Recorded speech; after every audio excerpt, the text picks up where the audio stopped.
সকাল ৮টায় সূর্যের দেখা মেলেনি শিল্পাঞ্চলে কুয়াশার সাথে কি মিশে রয়েছে দুর্গাপুরের ভয়ঙ্কর দূষণ। চর্চা শিল্পাঞ্চলে। মহুয়া ঘোষাল দুর্গাপুর। সকাল ৮টায় সূর্যের দেখা মেলেনি শিল্পাঞ্চলে কুয়াশার সাথে কি মিশে রয়েছে দুর্গাপুরের ভয়ঙ্কর দূষণ। চর্চা শিল্পাঞ্চলে। দুর্গাপুর শিল্পাঞ্চল টানা ৩ দিন ঘন কুয়াশায় ঢাকা থাকছে। বুধবার থেকে এই ঘন কুয়াশার শুরু। গতকাল বৃহস্পতিবারের থেকে বেশি ঘন কুয়াশায় আচ্ছন্ন দুর্গাপুর শিল্পাঞ্চল। কিছুদিন আগেই দুর্গাপুর শিরোনামে উঠে এসেছিল দিল্লির সাথে দুর্গাপুরের দূষণ। দিল্লিকেও ছাড়িয়ে যাওয়ার প্রসঙ্গ শেষময় উঠে এসেছিল দুর্গাপুরে। প্রশাসন সজাগ হয়ে উঠেছিল। বেশ কিছু পদক্ষেপ নেওয়া হয়েছিল।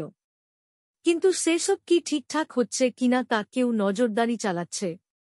প্রশ্ন এখন সেটাই বলে চর্চায় মশগুল দুর্গাপুর শিল্পাঞ্চল। এই মুহূর্তে আজকে দুর্গাপুরের পরিবেশগত স্বাস্থ্য কিন্তু অস্বাস্থ্যকর বলেই জানাচ্ছেন দূষণ ইনডেক্স।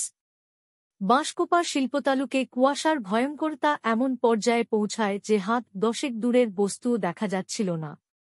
দৃশ্যমানতা খুবই কমে যায়। জাতীয় সড়কেও খুব একটা গাড়ি চলেনি। বাস চলেছে তীব্র হর্ন বাজিয়ে এবং হেডলাইট জ্বালিয়ে।